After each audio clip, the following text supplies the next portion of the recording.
Buenas y bienvenidos. Soy el perro asalariado. Hoy vamos a estar leyendo con comentario ¿Qué hacer? Problemas candentes de nuestro movimiento por Vladimir Ilich Lenin, escrito en 1901 y publicado en 1902. Este texto es una pieza fundamental de lo que es el marxismo-leninismo.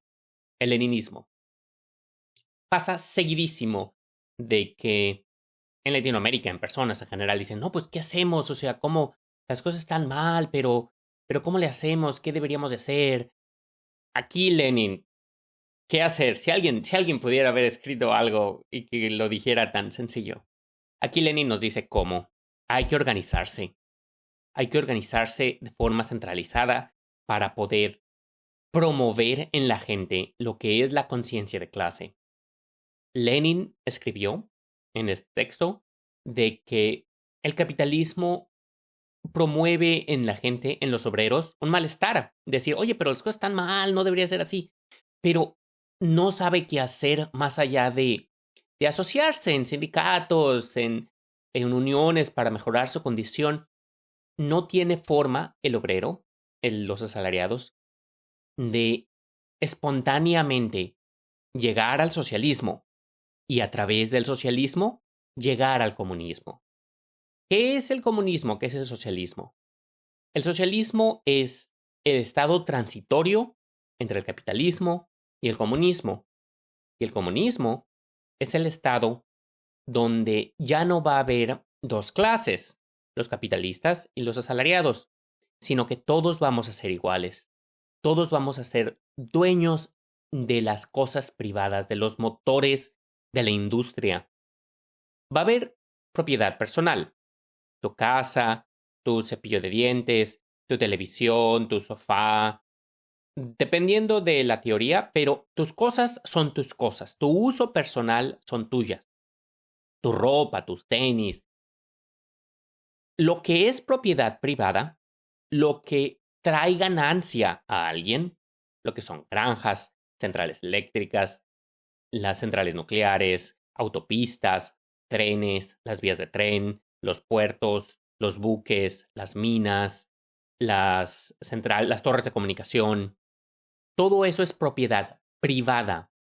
Y como nos influye a todos, a la sociedad, ese tipo de cosas, todos necesitamos de ese tipo de cosas. El socialismo, el comunismo, dice que estaría mejor que eso estuviera en manos de todos y que fuera regido de forma democrática, no en manos de unos privados, y que fuera regido para obtener la mayor ganancia posible. Entonces, Lenin eso decía. Lenin decía que el capitalismo le empieza a mover al obrero, empieza a mover al asalariado, pero no termina de despertar. El asalariado necesita un paso más. Y para hacer eso, hay que organizarnos.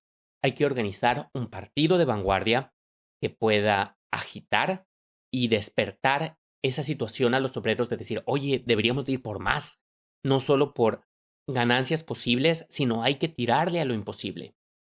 Entonces, este trabajo es importantísimo, es buenísimo.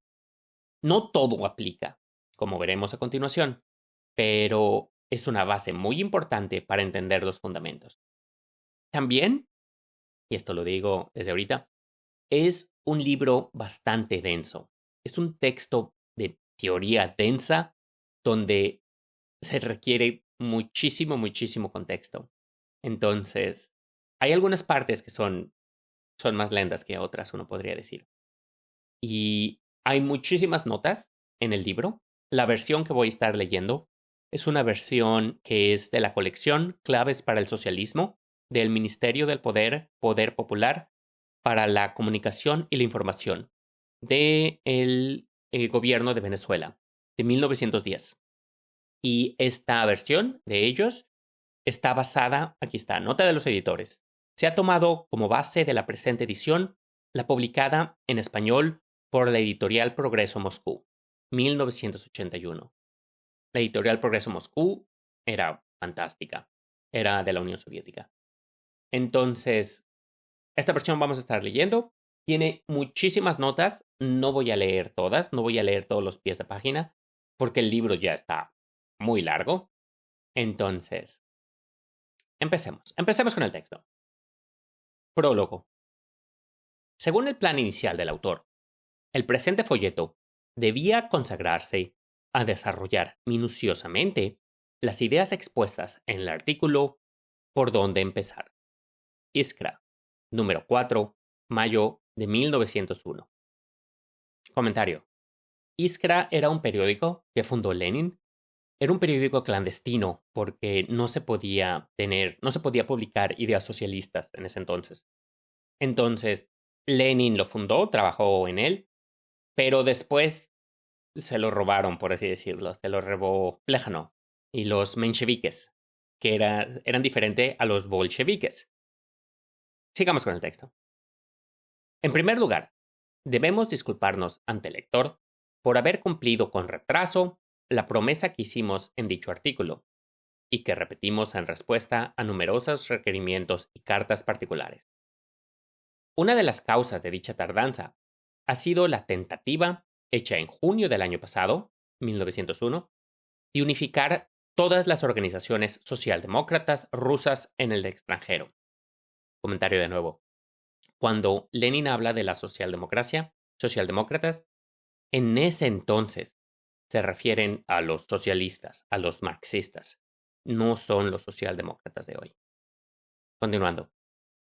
Era natural que esperase los resultados de esta tentativa que, de haber tenido éxito, tal vez se hubiese requerido exponer las concepciones de Iskra en materia de organización desde un punto de vista algo distinto.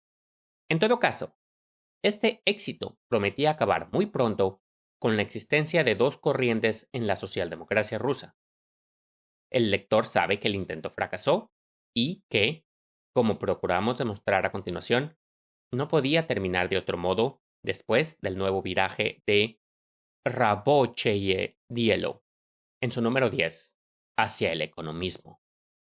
Ha sido absolutamente necesario emprender una enérgica lucha contra esta tendencia imprecisa y poco definida, pero, en cambio, tanto más persistente y capaz de resurgir en formas diversas. De acuerdo con ello, ha cambiado y se ha amplificado en grado muy considerable el plan inicial del folleto. Debían haber sido su tema principal los tres problemas planteados en el artículo Por dónde empezar, a saber, el carácter y el contenido principal de nuestra agitación política, nuestras tareas de organización y el plan de crear, simultáneamente y en distintas partes, una organización combativa en toda Rusia. Estos problemas interesan desde hace mucho al autor, quien trató ya de plantearlos en Rabochaya Gazeta, durante una de las tentativas infructuosas de reanudar su publicación. Dos razones han hecho irrealizable por completo nuestro primer propósito de circunscribirnos en este folleto al examen de los tres problemas mencionados y de exponer nuestras ideas, en la medida de lo posible, de manera afirmativa, sin recurrir o casi sin recurrir a la polémica. Por una parte, el economismo ha resultado más vivaz de lo que suponíamos. Abren paréntesis. Empleamos la palabra economismo en su sentido amplio, como se explicó en el número 12 de Iskra, diciembre de 1901, en el artículo Conversación con los defensores del economismo, que trazó, por decirlo así, un esbozo del folleto, que ofrecemos a la atención del lector. Se cierra paréntesis. Ha llegado a ser indudable que las distintas opiniones sobre el modo de resolver estos tres problemas se explican mucho más por una oposición radical entre las dos tendencias de la socialdemocracia rusa que por divergencias de detalle. Por otra parte, la perplejidad de los economistas al ver que Iskra sostenía de hecho nuestras concepciones ha evidenciado que hablamos a menudo en lenguajes literalmente distintos, que, debido a ello, no podemos llegar a ningún acuerdo sin comenzar ab ovo, desde el principio. que es necesario intentar explicarnos sistemáticamente con todos los economistas en la forma más popular posible y basándonos en el mayor número posible de ejemplos concretos sobre todos los puntos cardinales de nuestras discrepancias. Y me he decidido a hacer esta tentativa de explicarnos con plena conciencia de que ello va a aumentar muchísimo el volumen del folleto y a retardar su aparición. Pero no he visto ninguna otra posibilidad de cumplir la promesa hecha en el artículo por dónde empezar. Así pues, a las disculpas por la tardanza, he de añadir las excusas por los inmensos defectos del folleto en lo que a su forma literaria se refiere. Comentario, está bien denso. Continuando. He tenido que trabajar con una precipitación extrema y, además, prestar atención a muchas otras ocupaciones. El examen de los 3 problemas indicados sigue constituyendo el tema principal del folleto, pero he tenido que comenzar por 2 problemas de carácter más general. ¿Por qué la consigna de libertad crítica, tan inocente y natural, es para nosotros una verdadera llamada al combate? ¿Por qué no podemos llegar a un acuerdo, ni siquiera en el problema fundamental del papel de la socialdemocracia en relación al movimiento espontáneo de masas? Luego, expongo las opiniones acerca del carácter y el contenido de la agitación política, exposición que se ha convertido en un esclarecimiento de la diferencia entre la política trade unionista y la socialdemocracia, en tanto que la exposición de los puntos de vista sobre las tareas de organización se ha transformado en un esclarecimiento de las diferencias entre los métodos primitivos de trabajo que satisfacen a los economistas y la organización de revolucionarios que consideramos indispensable. Después, insisto, en el plan de un periódico político para toda Rusia, tanto más que las objeciones hechas contra él carecen de fundamento y que no se ha dado una respuesta a fondo a la pregunta hecha en ¿por dónde empezar? De cómo podríamos emprender simultáneamente en todas partes la formación de la organización que necesitamos. Por último, en la parte final del folleto, espero demostrar que hemos hecho cuanto dependía de nosotros para prevenir una ruptura decisiva con los economistas, ruptura que, sin embargo, ha resultado inevitable, que Rabocheye Hielo ha adquirido una significación particular y, si se adquiere histórica, por haber expresado de la manera más completa y con el mayor relieve no el economismo consecuente, sino más bien la dispersión y las vacilaciones que han constituido el rasgo distintivo de todo un periodo de la historia de la socialdemocracia rusa, que por eso adquiere también importancia la polémica, demasiado detallada a primera vista, con Rabocheye Dielo, pues no podemos avanzar sin superar definitivamente este periodo. Febrero de 1902. N. Lenin. Comentario.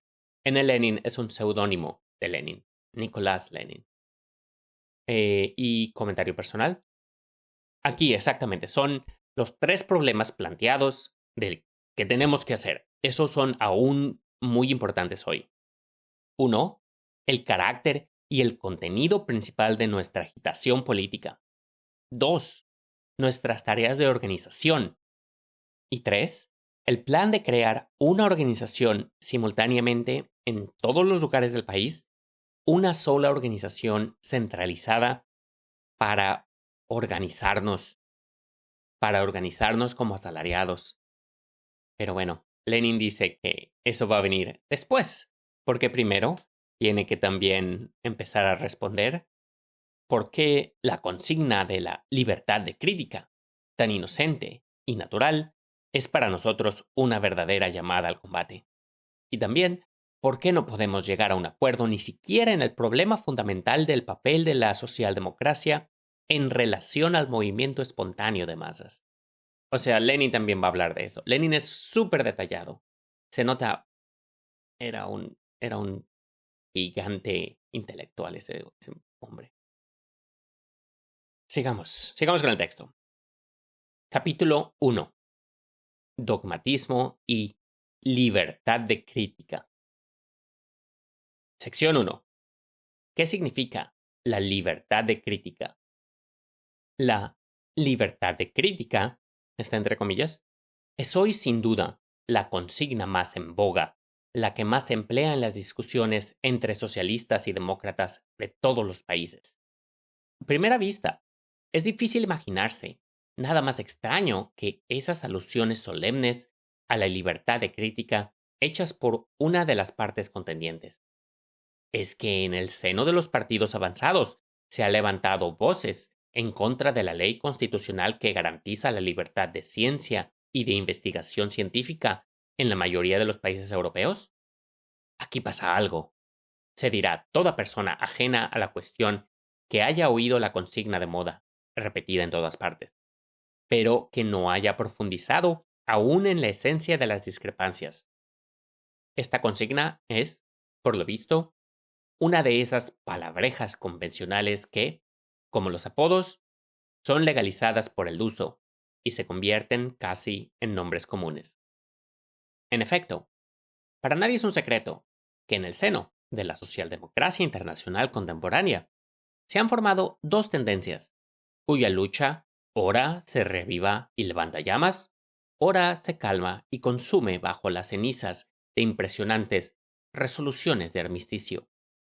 ¿En qué consiste la nueva tendencia que asume una actitud crítica frente al marxismo viejo y dogmático?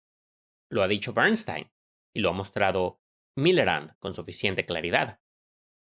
La socialdemocracia debe dejar de ser el partido de la revolución social para transformarse en un partido democrático de reformas sociales. Bernstein ha apoyado esta reclamación política con toda una batería de nuevos argumentos y razonamientos concentrados con bastante armonía. Se ha negado la posibilidad de basar el socialismo en argumentos científicos y demostrar que es necesario e inevitable desde el punto de vista de la concepción materialista de la historia. Se ha refutado la miseria creciente, la proletarización y la exacerbación de las contradicciones capitalistas. Se ha declarado carente de fundamento el concepto mismo del objetivo final y rechazado de plano la idea de la dictadura del proletariado. Se ha denegado que haya oposición de principios entre el liberalismo y el socialismo. Se ha rebatido la teoría de la lucha de clases, afirmando que es inaplicable en una sociedad estrictamente democrática, gobernada conforme a la voluntad de la mayoría. Así pues, la exigencia de que la socialdemocracia revolucionaria dé un viraje decisivo hacia el socialreformismo burgués ha ido acompañada de un viraje no menos decisivo hacia la crítica burguesa de todas las ideas fundamentales del marxismo. Y, como esta última crítica del marxismo se venía haciendo ya mucho tiempo, utilizando para ello la tribuna política, las cátedras universitarias, numerosos folletos y gran cantidad de tratados científicos, como toda la nueva generación de las clases instruidas ha sido educada sistemáticamente durante decenios en esta crítica, no es de extrañar que la nueva tendencia crítica haya salido de golpe con acabada perfección en el seno de la socialdemocracia, como Minerva de la cabeza de Júpiter. Por su fondo, esta tendencia no ha tenido que desarrollarse ni formarse. Ha sido trasplantada directamente de las publicaciones burguesas a las publicaciones socialistas. Comentario. Comentario personal. Aquí Lenin está hablando de la disyuntiva que empezaba a crecer entre los marxistas, los socialistas, en 1900, en el 1900. En 1900 salió un libro de Bernstein, que por cierto, el libro de Reforma o Revolución de Rosa Luxemburgo cubre muy bien ese tema. Pero se empieza a dar dos disyuntivas. Hay quien dice de que necesitamos la revolución. Solo la revolución va a poder acabar el sistema. Pero también había muchos socialistas, cuasi socialistas, que empezaban a decir, no, ve, con reformas, podemos usarlo con reformas. Entonces, Lenin está hablando de esa disyuntiva que empieza a ver aquí. Para más información, para más contexto, el libro de Reforma o Revolución, de Rosa Luxemburgo, cubre muy bien este tema. Continuando con el texto. Prosigamos. Por si la crítica teórica de Bernstein y sus anhelos políticos estaban aún poco claros para ciertas personas, los franceses se han cuidado de demostrar palmariamente lo que es el nuevo método. Francia se ha hecho una vez más acreedora de su vieja reputación de, se abren comillas, país en el que las luchas históricas de clase se han llevado siempre a su término decisivo más que en ningún otro sitio. Se cierran y se abren paréntesis. Engels, fragmento del prólogo de la obra de Marx de 18 Brumaire. Se cierran paréntesis. En lugar de teorizar, los socialistas franceses han puesto manos a la obra. Las condiciones políticas de Francia, más desarrolladas en el aspecto democrático, les ha permitido pasar sin demora al bernsteinismo práctico, con todas sus consecuencias. Millerand ha dado un brillante ejemplo de este bernsteinismo práctico. Por algo, Bernstein y Polmar se han apresurado a defender y ensalzar con tanto celo a Millerand. En efecto, si la socialdemocracia es, en esencia, ni más ni menos que un partido de reformas y debe tener el valor de reconocerlo con franqueza, un socialista no solo tiene derecho a entrar en un ministerio burgués, sino que incluso debe siempre aspirar a ello. Si la democracia implica en el fondo la supresión de la dominación de las clases, ¿por qué un ministro socialista no ha de cautivar a todo el mundo burgués con discursos acerca de la colaboración de clases? ¿Por qué no ha de seguir en el ministerio, aún después de que los asesinatos de obreros por gendarmes hayan puesto de manifiesto y por centésima y milésima vez el verdadero carácter de la colaboración democrática de clases? ¿Por qué no ha de participar personalmente en la felicitación al zar, al que los socialistas franceses no dan ahora otro nombre que el héroe de la horca, del látigo y de la deportación? Se abren paréntesis. Connotio, pendio, ad deportatio. Se cierra paréntesis. Y en cambio de esta infinita humillación y este autoenvelecimiento del socialismo ante el mundo entero, a cambio de pervertir la conciencia socialista de las masas obreras, única base que puede asegurarnos el triunfo, a cambio de todo eso, ofrecer unos rimbombantes proyectos de reformas tan miserables que eran mayores las que se lograba obtener en los gobiernos burgueses. Quien no cierre deliberadamente los ojos debe ver por fuerza que la nueva tendencia crítica surgida en el socialismo no es sino una nueva variedad de oportunismo. Comentario. Oportunismo es cuando alguien quiere avanzar su carrera política diciendo que es socialista. Quiere decir, no, pues yo, quiere su pastel, quiere su hueso. Y dice que es socialista y todo y bla, bla, bla, pero él quiere su hueso y que lo dejen en paz. Eso es un oportunista. Continuando con el texto.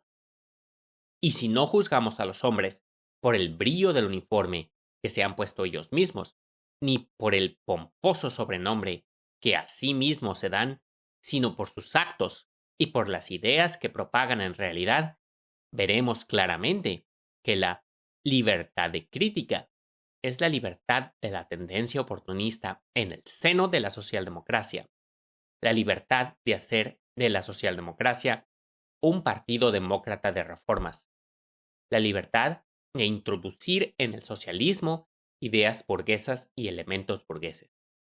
La libertad es una gran palabra, pero bajo la bandera de la libertad de industria se han hecho las guerras más rapaces. y bajo la bandera de la libertad de trabajo se ha expoliado a los trabajadores. La misma falsedad intrínseca lleva implícito el empleo actual de la expresión libertad de crítica. Personas verdaderamente convencidas de haber impulsado la ciencia no reclamarían libertad para las nuevas concepciones al lado de las viejas, sino la sustitución de estas últimas por las primeras. En cambio, los gritos actuales de ¡Viva la libertad de crítica! Recuerdan demasiado la fábula del tonel vacío. Comentario. El leer eso, ¡Viva la libertad! Y casi digo otra cosa. Ustedes saben que. Comentario. Marchamos en grupo compacto, asidos con fuerza de las manos por un camino abrupto e intrincado.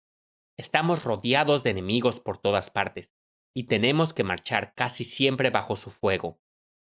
Nos hemos unido en virtud de una decisión adoptada con toda libertad, precisamente para luchar contra los enemigos y no caer, dando un traspiés en la contigua charca, cuyos moradores nos reprochan desde el primer momento el habernos separado en un grupo independiente y elegido el camino de la lucha y no el de la conciliación.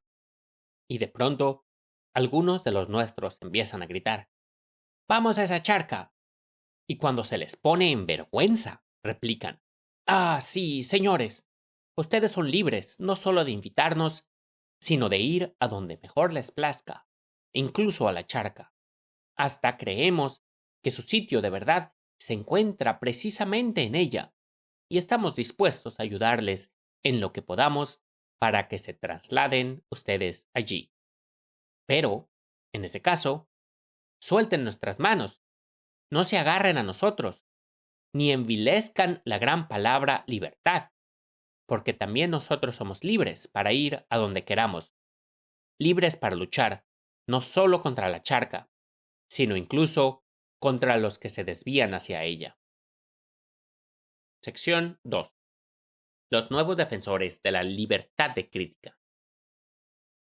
Precisamente, esta consigna de libertad de crítica ha sido lanzada de manera solemne en los últimos tiempos por Rabocheye Dielo, número 19, órganos de la Unión de Socialdemócratas Rusos en el extranjero, y no como un postulado teórico, sino como una reivindicación política, como respuesta a la pregunta de si, se abren comillas, es posible la unión de las organizaciones socialdemócratas rusas que actúan en el extranjero. Se cierran comillas. Dos puntos. Se abren comillas. Para una unión sólida es indispensable la libertad de crítica. Se cierran comillas. Esto en la página 36 del número 19 de Rabocheye y el Dielo. Continuando. De esta declaración se deducen dos conclusiones bien claras. 1. Rabocheye Dielo asume la defensa de la tendencia oportunista en la socialdemocracia internacional en general. 2. Rabocheye Dielo exige la libertad del oportunismo en el seno de la socialdemocracia rusa. Examinemos estas conclusiones. A Rabocheye Dielo le disgusta, sobre todo, la tendencia de Iskra y Zaria a pronosticar la ruptura entre la montaña y la Gironda en la socialdemocracia internacional. Comentario. La montaña y la Gironda son los nombres que se les daban a grupos parlamentarios en Francia después de la Revolución. La montaña eran los progresistas y la Gironda eran los que eran revolucionarios, pero también estaban reaccionarios contra la revolución. Continuando, aquí se abre una cita. En general, escribe B. Kirchevsky, director de Rabocheye Dielo, las habladurías sobre la montaña y la Gironda en las filas de la socialdemocracia nos parecen una analogía histórica superficial y extraña en la pluma de un marxista. La montaña y la Gironda no representaban dos temperamentos o corrientes intelectuales diferentes, como puede parecerle a los historiadores de la ideología, sino distintas clases o sectores. Por una parte, la burguesía media y por otra, la pequeña burguesía y el proletariado. Pero en el movimiento socialista contemporáneo no hay choques de interés de clase. Sustenta, en su totalidad, en todas, aquí, paréntesis, subrayado por el autor, por P. Krzyzewski, se cierra, sus variedades, incluidos los más declarados bernsteinianos, la posición de los intereses de clase del proletariado, de su lucha de clase por la liberación política y económica. Esto, páginas 32-33 de Rabochele Dielo, número 19. Continuando. Atrevida afirmación. ¿No ha oído de Krzyzewski hablar del hecho observado hace ya tiempo de que precisamente la amplia participación del sector de los académicos en el movimiento socialista de los últimos años ha asegurado una difusión tan rápida del bernsteinianismo? Y lo principal, ¿en qué funda nuestro autor su juicio de que incluso, se abre en cita, los más declarados bernsteinianos, se cierra, sustentan la posición de la lucha de clases por la emancipación política y económica del proletariado? Nadie lo sabe. Esta enérgica defensa de los más declarados bernsteinianos no se apoya en ningún argumento, en ninguna razón. El autor cree, por lo visto, que con repetir cuanto dicen de sí mismos los más declarados bernsteinianos, huelgan las pruebas de su afirmación. Pero es posible imaginarse algo más superficial que este juicio acerca de toda una tendencia, fundado en lo que dicen de sí mismos los representantes de tal tendencia. Es posible imaginarse algo más superficial que la moraleja subsiguiente sobre los dos tipos de cauces distintos e incluso diametralmente opuestos de desarrollo del partido. Rabocheye Dielo, página 34-35. Los socialdemócratas alemanes, se dice, reconocen la completa libertad de crítica, pero los franceses no. Y precisamente su ejemplo demuestra todo lo nociva que es la intolerancia. Precisamente, el ejemplo de B. Krzyzewski, respondemos a eso, demuestra que a veces se llaman marxistas gentes que ven la historia solo a lo Iolubasky.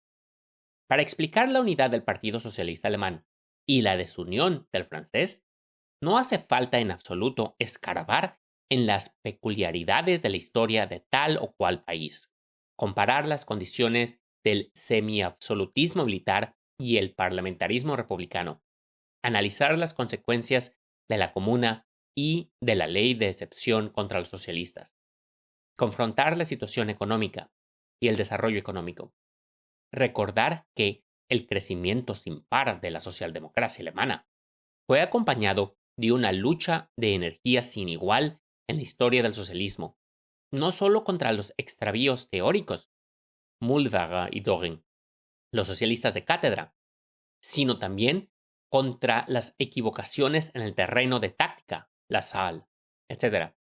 Todo eso está de más. Los franceses riñen porque son intolerantes. Los alemanes están unidos porque son buenos chicos. Y observen que, mediante esta sin par profundidad de pensamiento, se elimina un hecho que rebate por completo la defensa de los bernsteinianos. Solo la experiencia histórica puede dar una respuesta definitiva e irrevocable a la pregunta de si sustentan la posición de la lucha de clase del proletariado. Por tanto, en este sentido, tiene la máxima importancia precisamente el ejemplo de Francia por tratarse del único país donde los bernsteinianos han intentado actuar de manera independiente, con la aprobación calurosa de sus colegas alemanes y, en parte, de los oportunistas rusos. Véase Rabotche y Dielo, número 2-3, páginas 83-84. La alusión a la intolerancia de los franceses, y además de su significación histórica, en sentido no stroviano, no es más que una tentativa de disimular con graves palabras hechos muy desagradables. Tampoco estamos dispuestos, en absoluto, a entregar a los alemanes como regalo a B. Krzyzewski y demás copiosos defensores de la libertad de crítica. Si se tolera todavía en las filas del partido alemán a los más declarados bernsteinianos, es solo por cuanto acatan la resolución de Hannover, que rechazó de pleno tanto las enmiendas de Bernstein como la de Lübeck. Contenedora esta última, pese a toda su diplomacia, de una clara advertencia a Bernstein. Se puede discutir, desde el punto de vista de los intereses del partido alemán, si esta diplomacia era oportuna o si, en tal caso, no valía más un ajuste que un buen pleito. Se puede disentir, en suma, de si conviene tal o cual procedimiento de rechazar el bernsteinismo, pero lo que no se puede hacer es no ver que el partido alemán ha rechazado 2 veces el bernsteinianismo. Por tanto, creer que el ejemplo de los alemanes confirma la tesis de que los más declarados bernsteinianos sustentan la posición de la lucha de clases del proletariado por su emancipación política y económica, significa no comprender en absoluto lo que está pasando delante de nosotros. Es más, como hemos dicho ya, Rabocelli Dielo presenta a la socialdemocracia rusa la reivindicación de libertad de crítica y defiende el bernsteinianismo. Por lo visto, ha tenido que convencerse de que se ha agraviado injustamente a nuestros críticos bernsteinianos. ¿A cuáles en concreto? ¿A quién? ¿Dónde? ¿Cuándo? ¿En qué consistió? Ni más ni menos la injusticia. Rabochet Dielo guarda silencio sobre este punto. No menciona ni una sola vez a ningún crítico o bernsteiniano ruso. Solo nos resta hacer una de las dos hipótesis posibles. O bien, la parte agraviada injustamente no es otra misma que el mismo Rabochet Dielo. Así lo confirma el que ambos artículos de su número 10 se trate solo de agravios inferidos por Saria e Iskra a Rabochet y Dielo. En este caso, ¿cómo explicar el hecho tan extraño de que Rabochet y Dielo, que siempre ha negado de manera tan obstinada toda solidaridad con el bernsteinismo, no haya podido defenderse sin hablar en pro de los más declarados bernsteinianos y la libertad de crítica? ¿O bien han sido agraviadas injustamente unas terceras personas? Entonces, ¿cuáles pueden ser los motivos de que impidan mencionarlas? Veamos, pues, que Rabochet y Dielo sigue jugando al escondite lo mismo que venía haciendo y, como mostraremos más adelante, desde que apareció. Además, observen esta primera aplicación práctica de la de encantada libertad de crítica. De hecho, esta libertad se ha reducido en el acto no solo a la falta de toda crítica, sino a la falta de todo juicio independiente en general. Ese mismo Rabochet Dielo, que guarda silencio sobre el bernsteinianismo ruso como si fuera una enfermedad secreta, según la feliz expresión de Straubier, propone, para curarla, copiar lisa y llanamente la última receta alemana contra la variedad alemana de esta enfermedad. En vez de libertad de crítica, imitación servil, o peor aún, simiesca. El idéntico contenido social y político del oportunismo internacional contemporáneo se manifiesta en una y otras variantes según las peculiaridades nacionales. En este país, un grupo de oportunistas viene actuando desde hace tiempo bajo una bandera especial. En ese, los oportunistas han desdeñado la teoría, siguiendo en práctica la política de los radicales socialistas.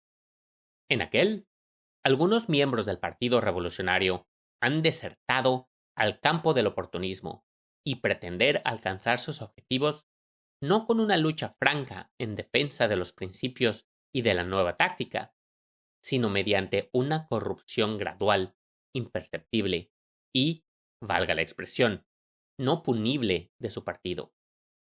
En el de más allá, esos mismos trasfugas emplean iguales procedimientos a la sombra de la esclavitud política manteniendo una proporción de lo más original entre la actividad legal y la ilegal, etc. Pero decir que la libertad de crítica y el bernsteinianismo son una condición para unir a los socialdemócratas rusos sin haber analizado en qué se manifiesta precisamente el bernsteinianismo ruso ni qué frutos singulares ha dado, es hablar por hablar. Intentemos, pues, decir nosotros, aunque sea en pocas palabras, lo que no ha querido exteriorizar, o quizás ni siquiera ha sabido comprender, Rabotchei Hielo. Sección 3. La crítica en Rusia. La peculiaridad fundamental de Rusia en el aspecto que examinamos consiste en que el comienzo mismo del movimiento obrero espontáneo, por una parte, y del viraje de la opinión pública avanzada al marxismo, por otra, se distinguió por la unión de elementos a todas luces heterogéneos bajo una bandera común para combatir a un enemigo común, la concepción sociopolítica anticuada del mundo. Nos referimos a la luna de miel del marxismo legal. En general, fue un fenómeno de extraordinaria originalidad que nadie hubiera podido siquiera creer posible en la década del 80 o primeros años de la siguiente del siglo pasado. En un país autocrático, donde la prensa estaba sojuzgada por completo, en una época de terrible reacción política, cuando eran perseguidos los mismos brotes de descontento político y protesta, se abrió de pronto camino en las publicaciones pisadas por la censura la teoría del marxismo revolucionario expuesta en un lenguaje esópico pero comprensible para todos los interesados. El gobierno se había acostumbrado a considerar peligrosa únicamente la teoría del grupo revolucionario, libertad del pueblo, sin ver, como suele ocurrir, su evolución interna y regocijándose de toda crítica que fuera contra ella. Pasó mucho tiempo, mucho según contamos los rusos, hasta que el gobierno se despertó y hasta que el aparatoso ejército de censores y gendarmes pudo descubrir al nuevo enemigo y caer sobre él. Mientras tanto, iba apareciendo un libro marxista tras otro. Empezaban a publicarse revistas y periódicos marxistas. Todo el mundo se hacía marxista. Se halagaba y lisonjeaba a los marxistas. Los editores estaban entusiasmados por la extraordinaria venta que tenían los libros marxistas. Se comprende perfectamente que entre los marxistas principiantes, envueltos por esa humareda de éxito, hubiera algún que otro escritor envanecido. Hoy puede hablarse de ese periodo con calma, como de algo ya pasado. Para nadie es un secreto que la efímera prosperidad alcanzada por el marxismo en la superficie de nuestras publicaciones fue la debida alianza de elementos extremistas con otros muy moderados. En el fondo, estos últimos eran demócratas burgueses, y esa deducción, confirmada con evidencia por el desarrollo crítico posterior de dichos hombres, no podían menos que hacerla y a ciertas personas en los tiempos de mantenimiento de la alianza. Pero si eso es así, ¿no recae la mayor responsabilidad por la confusión ulterior precisamente en los socialdemócratas revolucionarios que pactaron esa alianza con los futuros críticos? Esta pregunta, seguida de una respuesta afirmativa, se oye a veces en boca de gente que enfoca el problema de manera demasiado simple. Pero esa gente no tiene la menor razón. Puede temer alianzas temporales aunque sea con personas poco seguras. Solo quien desconfía de sí mismo. Y, sin esas alianzas, no podría existir ningún partido político. Ahora bien, la unión con los marxistas legales fue una especie de primera alianza verdaderamente política concentrada por la socialdemocracia rusa. Gracias a esta alianza, se ha logrado el triunfo de asombrosa rapidez sobre el populismo, así como la grandiosa difusión de las ideas del marxismo, si bien en forma vulgarizada. Además, la alianza no fue pactada sin condición alguna, ni mucho menos. Pruebas al canto. La recopilación marxista, Datos sobre el desarrollo económico de Rusia, quemada por la censura de 1895. Si el acuerdo literario con los marxistas legales puede ser comparado con una alianza política, este libro puede compararse con un pacto político. La ruptura no se debió, desde luego, al hecho de que los aliados resultaran ser demócratas burgueses. Por el contrario, los adeptos de semejantes tendencias son aliados naturales y deseables de la socialdemocracia, de los marxistas, siempre que se trate de las tareas democráticas de esta última, planteadas en primer plano por la situación actual de Rusia. Mas, para esta alianza, es condición indispensable que los socialistas tengan plena posibilidad de revelar a la clase obrera la oposición antagónica existente entre sus intereses y los de la burguesía. Ahora bien, el bernsteinianismo y la tendencia crítica hacia las cuales evolucionaron totalmente la mayoría de los marxistas legales descartaban esa posibilidad y corrompían la conciencia socialista, envileciendo el marxismo, predicando la teoría de la atenuación de las contradicciones sociales, declarando absurda la idea de la revolución social y de la dictadura del proletariado, reduciendo el movimiento obrero y la lucha de clases a un trade unionismo estrecho y la lucha realista por las reformas pequeñas y graduales. Comentario. 125 años han pasado desde que se escribió esto. Y lo mismo, sigue siendo lo mismo. Voy a repetir eso de nuevo. Ahora bien, el bernsteinianismo y la tendencia crítica, hacia las cuales evolucionaron totalmente la mayoría de los marxistas legales, descartaban esa posibilidad, la posibilidad de tomar el poder político de forma de revolución, y corrompían la conciencia socialista envileciendo el marxismo, predicando la teoría de la atenuación de las contradicciones sociales, declarando absurda la idea de la revolución social y de la dictadura del proletariado, reduciendo al movimiento obrero y la lucha de clases a un trade unionismo, sindicatos, estrecho y la lucha realista por reformas pequeñas y graduales. Esto fue escrito antes, mucho antes de la Revolución Rusa. Sí se puede. Cuando se diga, no, es que sea realista. Y Lenin está escribiendo esto muchísimo antes de que él, 17 años antes de que él supiera lo que iba a pasar. Uno no puede decir que es realista y que no. De las enseñanzas de este libro y de las enseñanzas de El Estado de la Revolución han salido las revoluciones exitosas que se dieron en Rusia, que se dieron en China, que se dieron en Vietnam, que se dio en Cuba. Continuando con el texto. Era exactamente lo mismo que si la democracia burguesa negara al socialismo el derecho a la independencia y, por tanto, su derecho a la existencia. En práctica, eso significaba tratar de convertir el incipiente movimiento obrero en un apéndice de los liberales. En tales condiciones, como es natural, la ruptura se hizo imprescindible.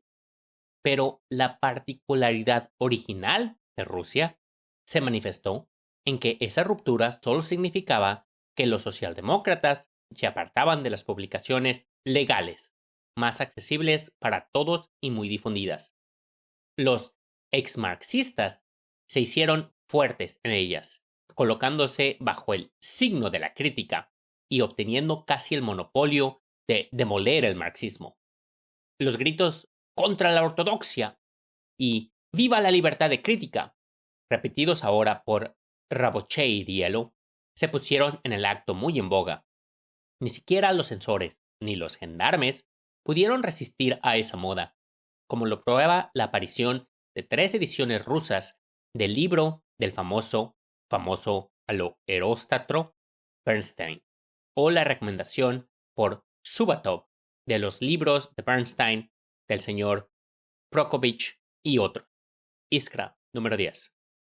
Los socialdemócratas tienen planteada ahora una tarea difícil de por sí y, además, complicada en grado increíble por obstáculos puramente externos.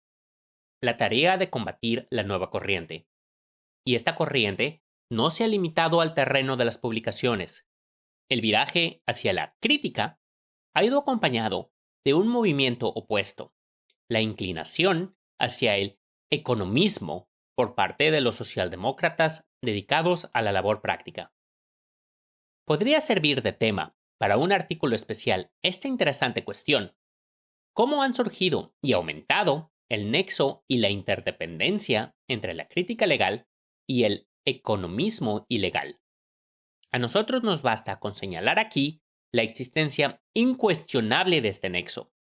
El famoso credo ha adquirido tan merecida celebridad precisamente por haber formulado con toda franqueza ese nexo y haber revelado, sin proponérselo, la tendencia política fundamental del economismo: que los obreros se encarguen de la lucha económica. Paréntesis, más exacto sería decir, de la lucha trade unionista, pues esta última comprende también la política específicamente obrera. Se cierra. Y que la intelectualidad marxista se fusione con los liberales para la lucha política. Comentario. Esto es interesante, esto es bueno. Voy a volverlo a leer. Y haber revelado sin proponérselo la tendencia política fundamental del economismo: que los obreros se encarguen de la lucha económica, o sea, de los sindicatos y de cosas que tienen que ver con las mejoras económicas, y que la intelectualidad marxista se fusione con los liberales para la lucha política. La labor trade unionista entre el pueblo resultó ser la realización de la primera mitad de dicha tara, y la crítica legal la realización de la segunda mitad. Esta declaración fue un arma tan excelente en contra del economismo que, si no hubiese aparecido el credo, valdría la pena hacerlo inventado.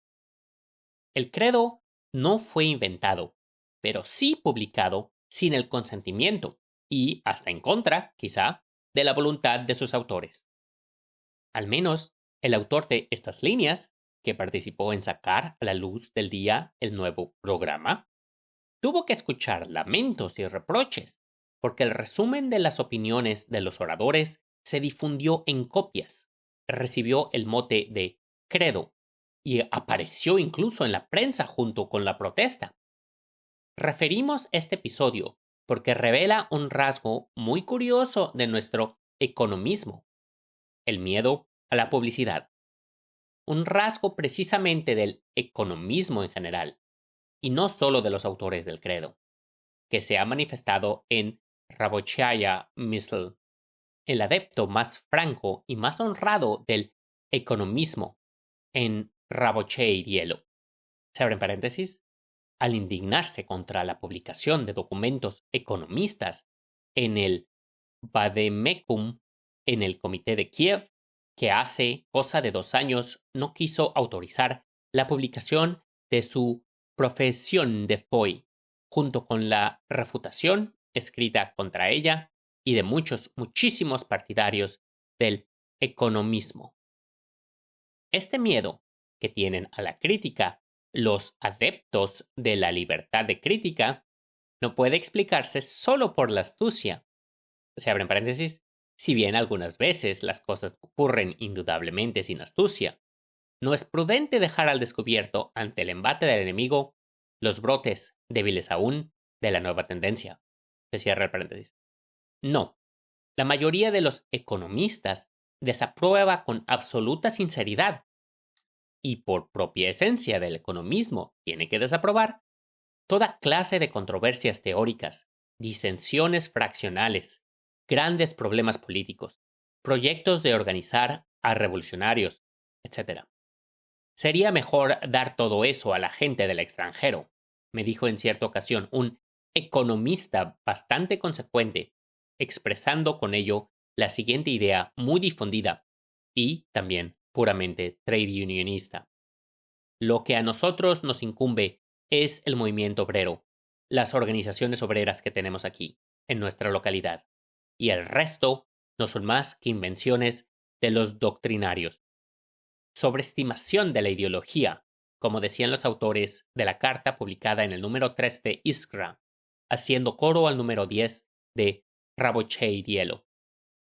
Ahora cabe preguntar, en vista de estas peculiaridades de la crítica rusa y del bernsteinianismo ruso, ¿en qué debía consistir la tarea de los que de hecho, y no solo de palabra, querían ser adversarios del oportunismo? Primero, era necesario preocuparse de reanudar la labor teórica apenas iniciada en la época del marxismo legal y que había vuelto a recaer sobre los militantes clandestinos. Sin esta labor, era imposible un incremento eficaz del movimiento.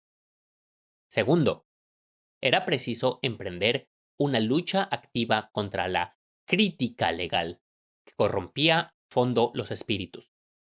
Tercero, había que combatir con energía la dispersión y las vacilaciones en el movimiento práctico, denunciando y refutando toda tentativa de subestimar, consciente o inconscientemente, nuestro programa y nuestra táctica. Es sabido que Rabotché y Dielo no hizo ni lo primero, ni lo segundo, ni lo tercero. Y más adelante tendremos que aclarar detalladamente esta conocida verdad en sus más diversos aspectos. Por ahora, solo queremos mostrar la flagrante contradicción en que se halla la reivindicación de libertad de crítica con las peculiaridades de nuestra crítica patria y del economismo ruso. En efecto, echen un vistazo al texto de la resolución con que la Unión de Socialdemócratas Rusos en el extranjero ha confirmado el punto de vista de Rabotché y Dielo. Se abre una cita. En beneficio del ulterior desarrollo ideológico de la socialdemocracia, consideramos absolutamente necesaria la libertad de criticar la teoría socialdemócrata en las publicaciones del partido. Es el grado en que dicha crítica no esté en pugna con el carácter clasista y revolucionario de esta teoría. Se cierra la cita. Y se exponen los motivos de la resolución. Se abre una cita. Coincide en su primera parte con la resolución del Congreso de Lübeck del partido acerca de Bernstein. Se cierra. En su simplicidad, los aliados ni siquiera notan que testimonium pauperatis, certificados de pobreza, se firma a sí mismo con esta manera de copiar. Pero, en su segunda parte, restringe más la libertad de crítica que el Congreso de Lübeck. De modo que la resolución de la Unión está dirigida contra los bernsteinianos rusos. Porque, de otro modo, sería un absurdo completo referirse a Lübeck. Pero no es cierto que restrinja la libertad de crítica de un modo estricto.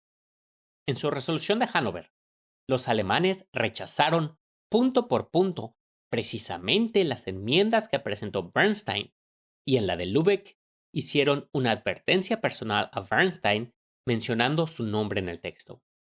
En cambio, nuestros imitadores libres no hacen la menor alusión de una sola de las manifestaciones de la crítica y del economismo, especialmente rusos. Si se guarda silencio de esta forma, la mera alusión al carácter clasista y revolucionario de la teoría deja mucha más libertad para falsas interpretaciones, sobre todo si la Unión se niega a calificar de oportunismo el llamado economismo. Pero esto lo decimos de pasada.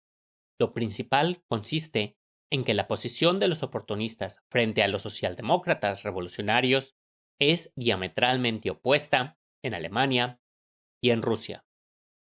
En Alemania, los socialdemócratas revolucionarios, como es sabido, están a favor de mantener lo que existe, el viejo programa, la vieja táctica, que todo el mundo conoce y que han sido explicados en todos sus detalles a través de la experiencia de muchos decenios.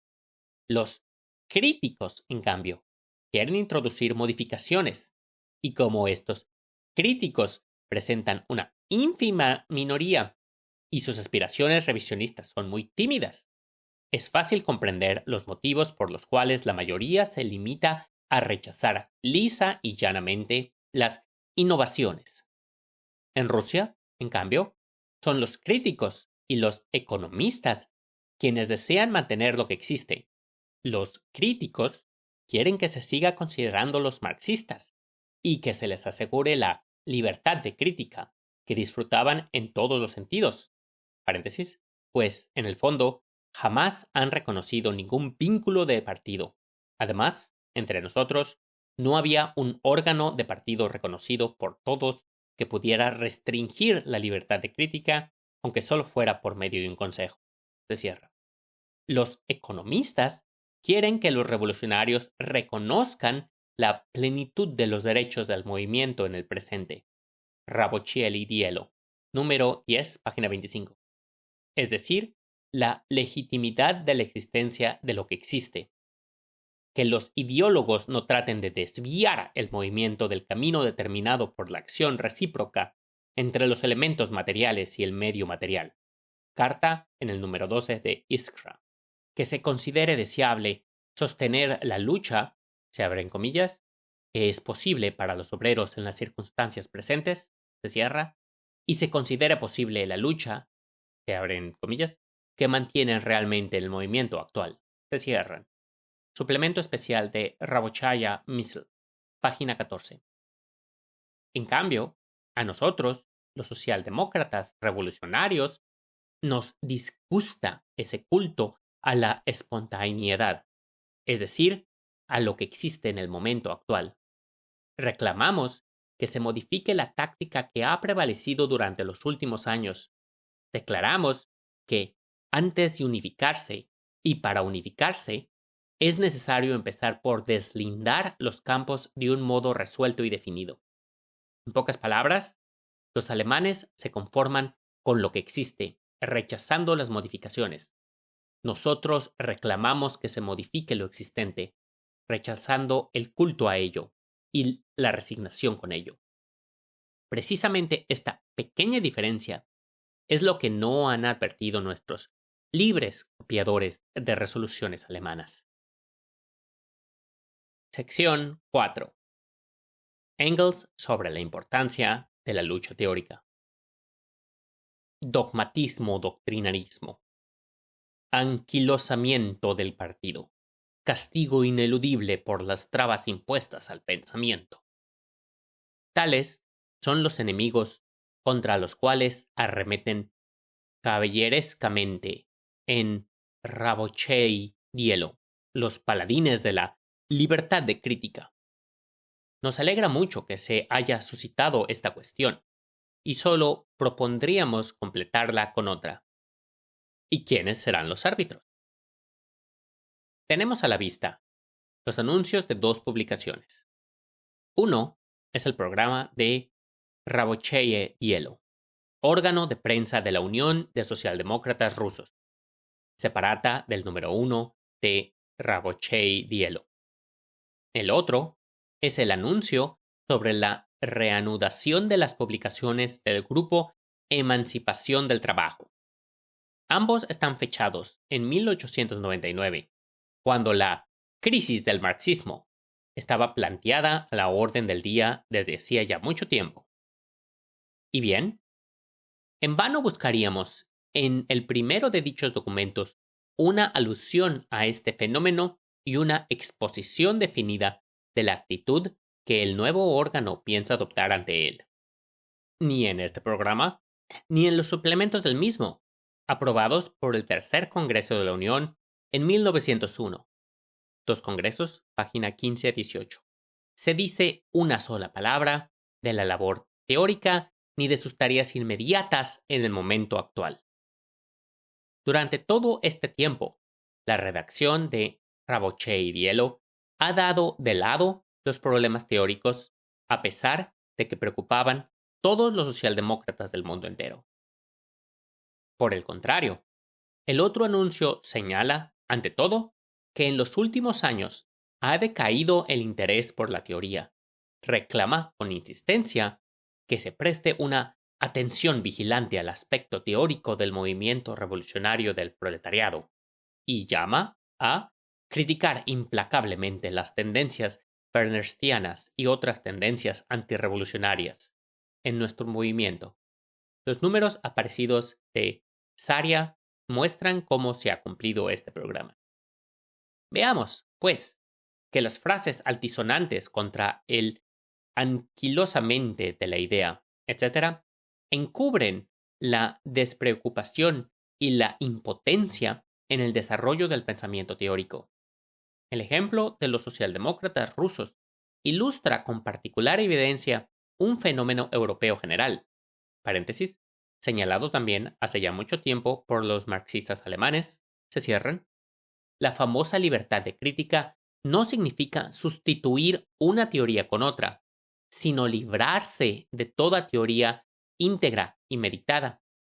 Significa eclecticismo y falta de principios. Quien conozca, por poco que sea, el estado efectivo de nuestro movimiento, verá forzosamente que la vasta difusión del marxismo ha ido acompañada de cierto menosprecio de nivel teórico. Son muchas las personas muy poco preparadas, e incluso sin preparación teórica alguna, que se han adherido al movimiento por su significación práctica y sus efectos prácticos. Este hecho permite juzgar cuán grande es la falta de tacto de Rabotché-Diello al lanzar con aire triunfal la sentencia de Marx: cada paso del movimiento efectivo es más importante que una docena de programas. Repetir estas palabras en una época de dispersión teórica es exactamente lo mismo que gritar al paso de un entierro: ojalá tengáis siempre uno que llevar. Además, estas palabras de Marx han sido tomadas de su carta sobre el programa de Gotha, en el cual censura duramente el eclecticismo en que se incurrió al formular los principios. Si hace falta unirse, escribía Marx a los dirigentes del partido, pactad acuerdos para alcanzar los objetivos prácticos del movimiento, pero no trafiquéis con los principios, no hagáis concesiones teóricas. Tal era el pensamiento de Marx.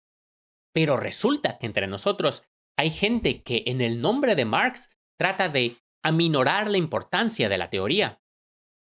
Sin teoría revolucionaria tampoco puede haber movimiento revolucionario. Comentario. Esta frase es una frase de Lenin bastante famosa y bastante cierta. Sin teoría revolucionaria tampoco puede haber movimiento revolucionario. Es muy importante leer teoría, educarse acerca de lo que hombres que llevaron revoluciones a cabo escribieron, sus experiencias y sus conclusiones. No todo podrá aplicar, pero en muchos momentos, en muchos problemas y circunstancias, hay cosas en las que nos ayuda haber leído lo que fue la teoría revolucionaria, lo que fue las experiencias de hombres que ya marcaron y caminaron por ese camino. Entonces, también, y esto es muy importante, en especial ahorita en Internet, tú escuchándome, no hay que quedarse nada más en teoría. Hay un texto de Mao, buenísimo, que se llama Acerca de la práctica, en práctica, no sé cuál, que es exactamente eso. La teoría es importantísimo, hay que hacer teoría, hay que leer teoría, educarse y educar a otros, agitar, pero también hay que hacer cosas en la práctica, hay que organizarse. Entonces, este esfuerzo que estoy haciendo, el leer estos textos, el leer estas narraciones, es para tratar de incentivar el conocimiento de la teoría, el que tú puedas estar mejor preparado para cualquier cosa a través de ella. Espero les funcione y sigamos adelante. Sigamos con el texto. Voy a leer de nuevo esa. Sin teoría revolucionaria, tampoco puede haber movimiento revolucionario. Jamás se insistirá bastante sobre esta idea en unos momentos en que a la prédica de moda del oportunismo se une la afición a las formas más estrechas de la actividad práctica. Para la socialdemocracia rusa, la importancia de la teoría es mayor aún, debido a tres circunstancias que se olvidan con frecuencia. En primer lugar, nuestro partido solo empieza a organizarse, solo comienza a formar su fisionomía y dista mucho de haber ajustado sus cuentas con las otras tendencias del pensamiento revolucionario que amenazan con desviar el movimiento del camino justo. Por el contrario, precisamente los últimos tiempos se han distinguido, como predijo hace ya mucho Axelrod a los economistas, por una reanimación de las tendencias revolucionarias no socialdemócratas. En estas condiciones, un error sin importancia a primera vista puede tener las más tristes consecuencias, y solo gente miope puede considerar inoportunas o superfluas las discusiones fraccionales y la delimitación rigurosa de los matices. De la consolidación de tal o cual matiz puede depender el porvenir de la socialdemocracia rusa durante muchísimos años. En segundo lugar, el movimiento socialdemócrata es internacional por naturaleza. Esto no significa únicamente que debamos combatir el chauvinismo nacional. Significa también que el movimiento incipiente en un país joven solo puede desarrollarse con éxito a condición de que aplique la experiencia de otros países. Y para ello, no basta conocer simplemente esta experiencia o limitarse a copiar las últimas resoluciones adoptadas. Para ello, es necesario saber enfocar de modo crítico esta experiencia y comprobarla uno mismo. Quienes se imaginen cuán gigantescos son el crecimiento y la ramificación del movimiento obrero contemporáneo, comprenderán cuántas fuerzas teóricas y cuánta experiencia política y revolucionaria se necesitan para cumplir esta tarea. En tercer lugar, ningún otro partido socialista del mundo ha tenido que afrontar tareas nacionales como las que tiene planteadas la socialdemocracia rusa. Más adelante deberemos hablar de los deberes de índole política y orgánica que nos impone esta tarea de liberar a todo el pueblo del yugo de la autocracia. Por el momento, queremos señalar únicamente que solo un partido dirigido por una teoría de vanguardia puede cumplir la misión de combatiente de vanguardia. Y, para que el lector tenga una idea concreta, por poco que sea, de lo que esto significa, que recuerde a precursores de la socialdemocracia rusa como Herzen, Belinsky y Chernyshevsky y la brillante pléyade de revolucionarios de los años 70, que piense en la importancia universal que está alcanzando ahora la literatura rusa. Pero basta con lo dicho. Comentario. Totalmente cierto en estos asuntos, lo de la literatura rusa, la del final de los años del 1800, buenísima. Y comentario también. Hay muchos nombres que nada más no sabemos. Esta carta la escribió Lenin, este libro lo escribió Lenin específicamente en el contexto ruso para los rusos, pero tiene enseñanzas bastante buenas. Entonces, por eso este libro se hizo muy bueno, muy popular y es fundamental para, para las personas que se inician en el marxismo-leninismo. Entonces, sigamos con el texto. Si te ha sido difícil ciertas cosas, totalmente normal, no te preocupes. Vuelve a escucharlas si necesitas, sigue adelante, escucha las conclusiones y después puedes intentar reanudarlo de nuevo. Pero por el momento, sigamos con el texto. Aduciremos las observaciones hechas por Engels en 1874 a la significación de la teoría en el movimiento socialdemócrata. Engels reconoce tres formas de la gran lucha de la socialdemocracia, y no dos, la política y la económica, como es usual entre nosotros, colocando también a su lado la lucha teórica. Sus recomendaciones al movimiento obrero alemán, ya robustecido en los aspectos práctico y político, son tan instructivas desde el punto de vista de los problemas y las discusiones actuales que el lector no nos recriminará, así lo esperamos, por reproducir un extenso fragmento del prefacio al folleto de Deutsche Bauernkrieg, que desde hace ya mucho es una rareza bibliográfica. Y aquí se abre una cita larga de Engels. Los obreros alemanes tienen dos ventajas esenciales sobre los obreros del resto de Europa. La primera es que pertenecen al pueblo más teórico de Europa y han conservado en sí ese sentido teórico casi completamente perdido por las clases llamadas cultas de Alemania. Sin la filosofía alemana que le ha precedido, sobre todo sin la filosofía de Hegel, jamás se habría creado el socialismo científico alemán, el único socialismo científico que ha existido alguna vez. De haber carecido los obreros del sentido teórico, este socialismo científico nunca hubiera sido, en la medida que lo es hoy, carne de su carne y sangre de su sangre. Y demuestra cuán inmensa es dicha ventaja. De un lado, la indiferencia por toda teoría, que es una de las causas principales de que el movimiento obrero inglés avance con tanta lentitud, a pesar de su excelente organización de algunos oficios, y del otro, el desconcierto y la confusión sembrados por el proudhonismo en su forma primitiva entre los franceses y los belgas, y en la forma caricaturesca que le ha dado Bakunin entre los españoles y los italianos.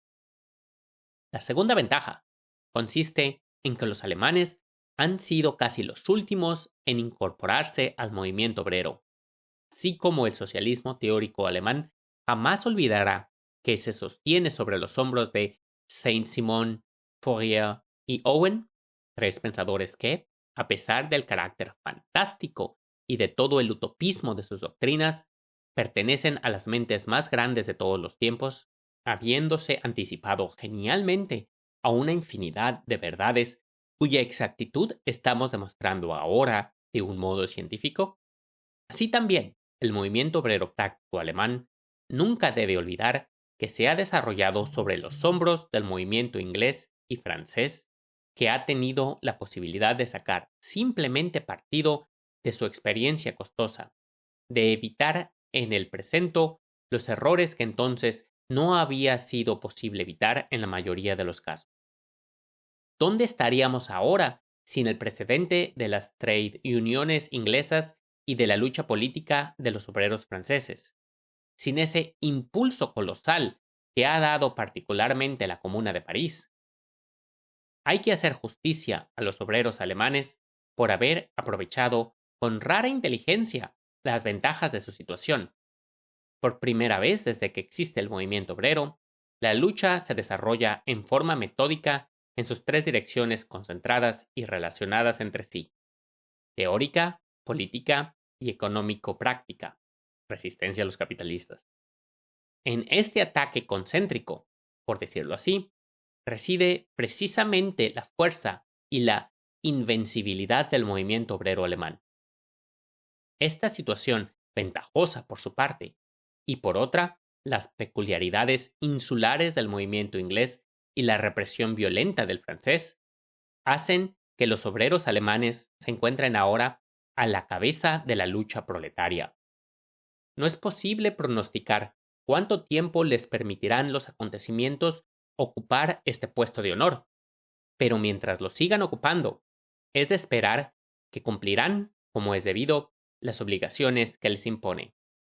Para esto tendrán que redoblar sus esfuerzos en todos los aspectos de la lucha y de la agitación. Sobre todo, los jefes deberán instruirse cada vez más en todas las cuestiones teóricas, desembarazarse cada vez más de la influencia de la fraseología tradicional, propia de la vieja concepción del mundo, y tener siempre presente que el socialismo, desde que se ha hecho ciencia, exige que se le trate como tal, es decir, que se le estudie. La conciencia así lograda, y cada vez más lúcida, debe ser difundida entre las masas obreras con celo cada vez mayor y se debe cimentar cada vez más fuertemente la organización del partido, así como la de los sindicatos. Si los obreros alemanes siguen avanzando de este modo, no es que marcharán al frente del movimiento, y no le conviene al movimiento que los obreros de una nación cualquiera marchen al frente del mismo, sino que ocuparán un puesto de honor en la línea de combate y estarán bien pertrechados para ello. Sí, de pronto, duras pruebas o grandes acontecimientos reclaman de ellos mayor valor, mayor decisión y energía. Aquí se acaba la cita. Y comentario personal. El que la reacción a través de los fascistas haya logrado parar el avance de los obreros alemanes es una de las mayores tragedias del siglo XX. Porque los alemanes, el Partido Comunista, era una de las tres fuerzas políticas en Alemania antes de la Segunda Guerra Mundial. Pero por supuesto, los capitalistas se veían increíblemente amenazados por ello. Y en los fascistas alemanes tenían un escudo para sus intereses, porque los fascistas alemanes no amenazaron lo que fue los privilegios de clase, entonces apoyaron bastante a los fascistas alemanes. Y en una Alemania fascista, los capitalistas de Europa, del mundo, veían un escudo contra los soviéticos. Para más información o para más historia acerca de lo que es el fascismo en esta época, el primer capítulo de Fascistas y Rojos de Michael Parenti, que ya narré, está bastante bueno y explica con bastante detalle este tipo de cosas. Por ahora, continuamos con el texto. Estas palabras de Engels resultaron proféticas. Algunos años más tarde, al dictarse la ley de excepción contra los socialistas, los obreros alemanes se vieron de improviso sometidos a duras pruebas. Y, en efecto, estos les hicieron frente bien pertrechados y supieron salir victoriosos de esas pruebas. Al proletariado ruso le esperan pruebas inconmensurablemente más duras. Tendrán que luchar contra un monstruo en comparación con el cual parece un verdadero pigmeo la ley de excepción en un país constitucional. La historia nos ha impuesto ahora una tarea inmediata que es la más revolucionaria de todas las tareas inmediatas del proletariado de cualquier otro país. El cumplimiento de esta tarea, la demolición del más poderoso baluarte, no solo de la reacción europea, sino también, podemos decirlo hoy, de la reacción asiática, convertiría al proletariado ruso en la vanguardia del proletariado revolucionario internacional. Comentario. Palabras proféticas. Continuando. Y tenemos derecho a esperar que conquistemos este título de honor que se merecieron ya nuestros predecesores, los revolucionarios de los años 70, si sabemos infundir a nuestro movimiento 1000 veces más vasto y profundo la misma decisión abnegada y la misma energía que entonces. Este es el fin del capítulo 1. Y este es el fin de la narración por ahora. ¿Para qué hacer? Voy a sacar por cada capítulo una narración. Las últimas 2 narraciones pesadas que dividí fueron Reforma o Revolución y El Estado y la Revolución. Quedaron muy largos. Los archivos quedaron muy largos. De hecho, la parte 2 del Estado y la Revolución, se me dificultó crear el archivo de video para poder subirlo a YouTube. Y lo que voy a hacer va a ser dividirlos por capítulo. Así también espero pueda ser un poco más fácil el escucharlos. Después pienso sacar esto en un podcast. Puede que nada más una todos los capítulos en un archivo para subirlo al podcast. Entonces, este es el fin del archivo, de la narración. Normalmente, si has escuchado antes alguno de mis archivos, doy un comentario al final. Voy a dejar el comentario hasta el final del libro, ya sea quizá después del epílogo o quizá en su propia narración, para no hacerlo extenso. Tenemos una comunidad socialista en Discord. Si te llama la atención, en español, si te llama la atención, manda un mensaje y con mucho gusto alguien te va a contactar. Y recuerden de que Discord es nada más para pasarla bien. No es para organizarse. Sí hay que organizarse. Eso se hace en persona, con instituciones, con organizaciones que ya existen. Si no hay una que no te guste, si no hay una que digas que cumple lo que tú buscas en una organización, puedes empezar a crear una. Sí se puede, camaradas. Sí se puede cambiar las cosas. Estoy narrando esto en 2025, a inicios de abril del 2025. Se viene un cambio bastante fuerte, sospecho. Entonces, debemos estar listos. No tenemos el tiempo que me gustaría, pero sí podemos hacerlo. Claro que se va a poder. Camaradas, fuerza en la lucha.